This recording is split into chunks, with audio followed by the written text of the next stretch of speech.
A work release inmate is back in prison tonight following a brief escape this weekend. Fox 10 News reporter Renee Dials first talked about this story Saturday, and she's in the studio again tonight with some new details on the escape and the capture. You know, the Department of Corrections has released the name of the inmate they say took off in a Department of Corrections van. Now, normally inmates are placed in work release when their sentence is almost over. However, this inmate may be looking at additional time because of the failed escape.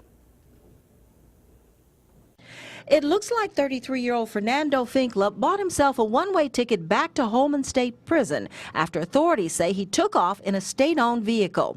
Department of Corrections officials say Finkler had already served 14.5 years on a 20-year prison sentence for robbery. As a work-release inmate in Pritchard, he had a pretty easy job as a driver.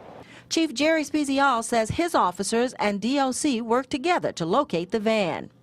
Knew that there was a location in the area of Hart's Chicken that this individual might be frequenting.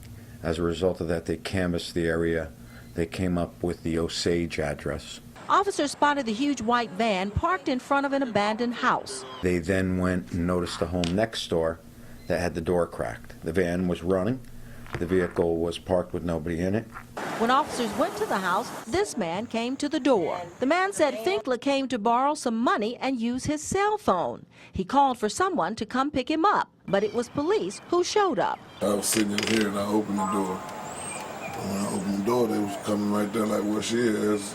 I said, who driving this van? I said, he is right here.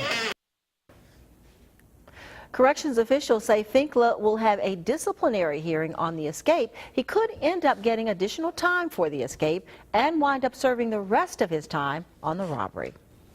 Carjacking